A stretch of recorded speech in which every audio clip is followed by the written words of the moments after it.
WMAZ Morning starts now. Well, showers and storms from yesterday giving way to some fog this morning across central Georgia. We'll take a look at the visibility map and what to expect for the week ahead coming up. Answers now coming in a shooting outside of Johnson County Football Stadium. The man investigators now arrested and charged.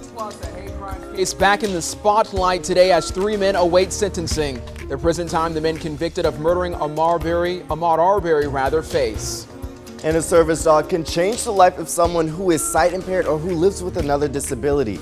Just ahead, I'm going to show you how you can help start one of these special pups on their lifelong journey to helping others.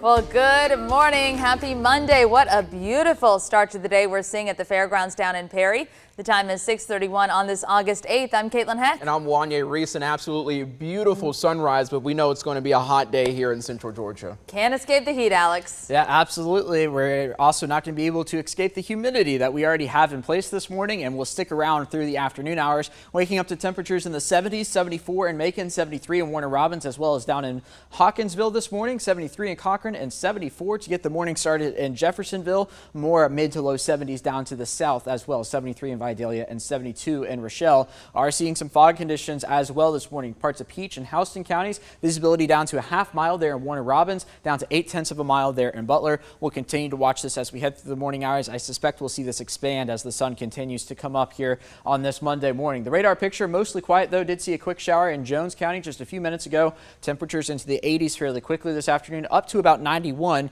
The rain chance today at right around 30%. The average high is 93. But as we head into the days ahead, the heat's going to be holding on here across central Georgia.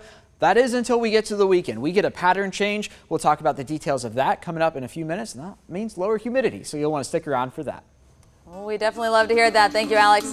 The time is 6:32. We start this half hour with news you may have missed over the weekend, including an update to a shooting during a Johnson County football scrimmage. One man now faces several charges, including felony aggravated assault.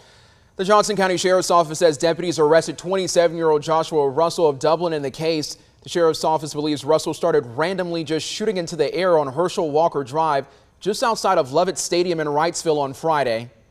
You can hear the shots there. The shooting happened Friday during a scrimmage between the Johnson County Trojans and Wilcox County Patriots. This is video from Johnson County Schools broadcast. You can hear someone firing shots, then you see the crowd of football players, cheerleaders, and fans trying to take cover. Thankfully, no one got hurt. Right now, Bibb County investigators are looking for 2 men in connection to an attempted armed robbery at a Walmart that turned deadly. The Sheriff's Office says they're believed to be in their early 20s. Someone last saw them driving a black Volkswagen Passat. Take a look at your screen. Both men wore all dark clothing. The attempted armed robbery happened Friday night in the parking lot of the Walmart on Harrison Road in Macon. The Sheriff's Office says 2 men demanded car keys from 41-year-old Ronnie Albia and his fiancee. Albia refused, leading to a fight with the men. That's when he was shot and killed. If you have any information on the case, you can call Macon Regional Crime Stoppers. That phone number is at the bottom of your screen, 1-877-68-CRIME. Again, 1-877-68-CRIME. Today, you could see a popular Milledgeville restaurant fully back open after an electrical fire. Buffington's owner says the kitchen will hopefully reopen today. An electrical repair company showed up Saturday morning to repair damage from Friday night. Now they were able to open the bar over the weekend. It's now 6:34. Let's go ahead and get you to your state news. 1 person is dead and 5 others are hurt after a shooting at a Southwest Atlanta park. Police say it happened around 7 last night around Dunbar Recreation Center inside Rosa Burney Park. They believe an argument turned into a shooting. The 5 people hurt include a 6-year-old who is listed in critical condition. Well, today a judge will sentence the 3 men convicted of federal hate crime charges in the murder of Ahmaud Arbery. Back in February, a federal jury found Travis McMichael, his father Gregory, and neighbor William Roddy Bryant all guilty. The men are already sentenced to life on state charges for Arbery's murder. The recommended federal sentence is a life term on top of those state charges. And a federal judge ruled Georgia's statewide election of its 5 public service commissioners illegally dilutes black voting power. Friday, the judge ordered the state not to prepare ballots for 2 races scheduled for November. If the ruling stands, state lawmakers would have to draw single-member districts for the body that regulates Georgia Power Company and other utilities. An election would be held later. However, the state could appeal or at least seek a delay until after this year's elections.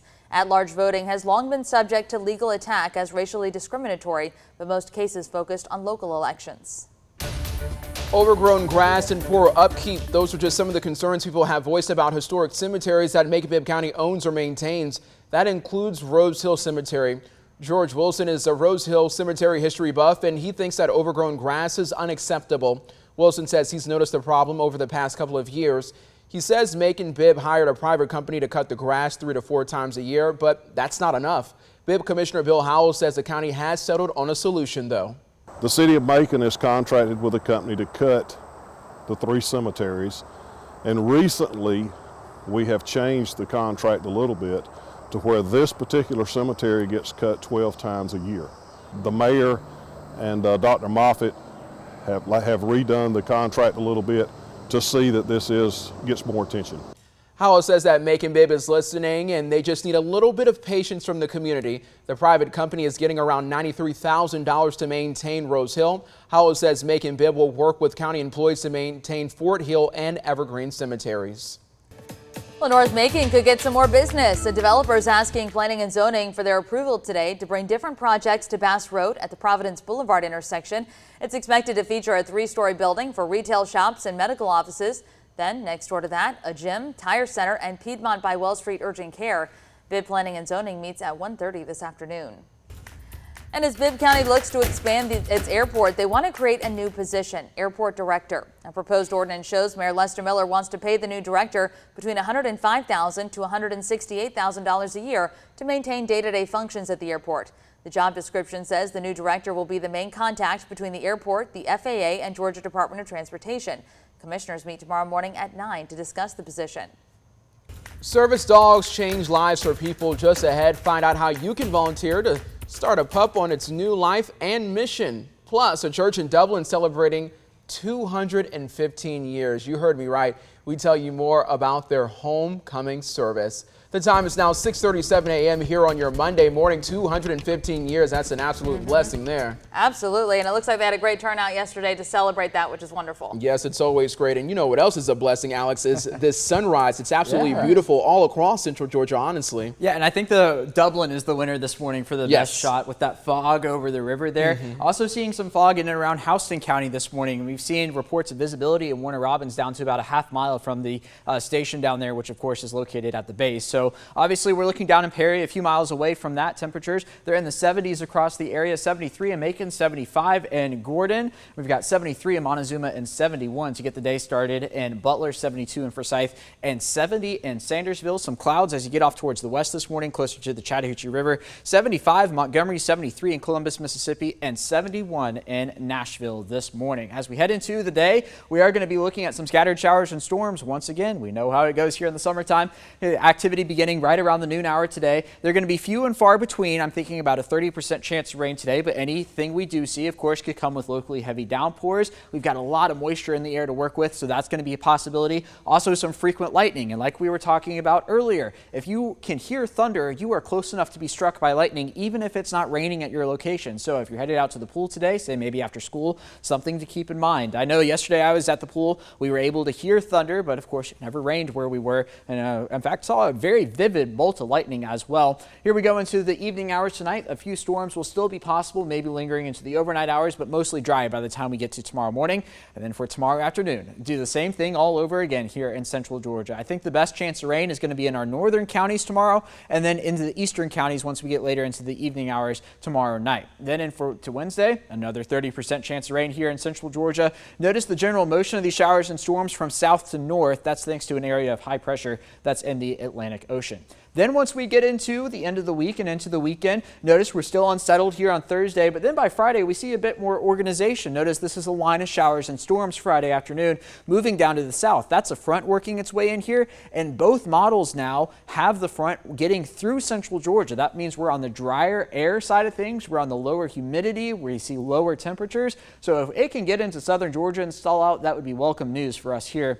In the meantime, though, the temperatures, they're still going to be in the upper 80s and low 90s. Talking about low 90s for the next few days, 89 on Thursday and then 90 again on Friday. A quick check of the tropics this morning. We do have an area we're watching, a wave rolling off the African coast. Overall, about a 40% chance of development in the next 5 days as it works its way here into the central Atlantic Ocean. The next name on the list would be Danielle. It remains to be seen if this storm would get that name or if it would impact the United States. So something we'll be keeping an eye on here in the days ahead. There's the 7-day forecast. Like I said, upper 80s, low 90s each and every day, a 30 to 40% chance of rain through the work week, and then that front works its way through here on Friday. That leaves drier air in its wake and a 10% chance of rain for Saturday and Sunday. We've got a traffic alert for you coming up on the other side of the break. Stick around for that.